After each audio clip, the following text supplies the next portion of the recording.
Dr. Ozanam had one final direction for the woman standing opposite him at the rickety bed on which her fever-ridden husband was lying. "You're a good nurse, Madame Germain," he said as he carefully assumed a straighter posture, for he was tall and the attic ceiling was very low. "But you must not wear yourself out. Can you get a neighbor to help you?" "I will try, doctor," answered the woman rather hopelessly. The physician turned toward the chair on which he had draped his greatcoat. Madame Germain, stepping quickly around the bed, lifted the multi-caped, full-skirted garment and held it for him. As he shrugged into it, she said, "How can we thank you, doctor? Only the good God knows when we can pay you, yet you come to us so willingly and at such an hour. You're the most generous person in Lyon." The physician tugged his heavy gold watch from a vest pocket, and as if to divert the woman, exclaimed, "Why, bless my soul, it's 6 o'clock. He had been at the sick man's side since midnight.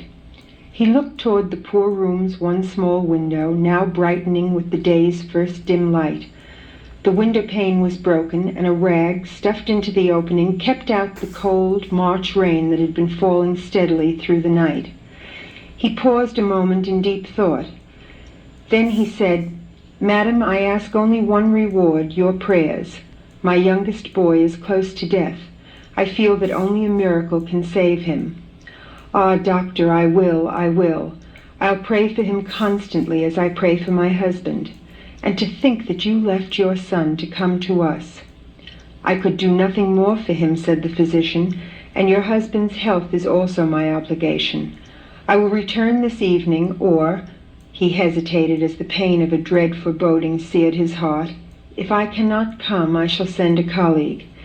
His hand was unsteady as he held a taper to the room's only candle, then touched it to the candle in his lantern. He would need a light on the tenement's dark stairway.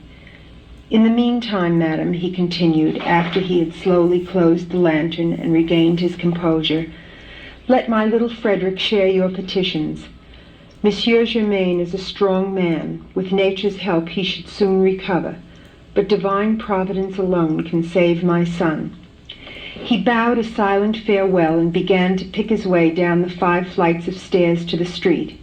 He held the lantern well forward. An unnoticed broken step might send him headlong.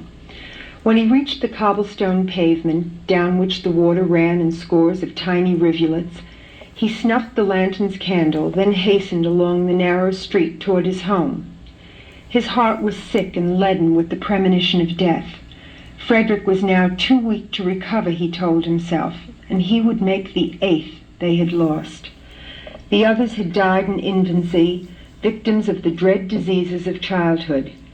That Frederick had escaped their fate seemed almost incomprehensible. Twice before in his 6 years he had nearly succumbed. How feeble, the father reflected bitterly, were his profession's weapons, and how useless against the typhus which even now was ravaging his son's frail body.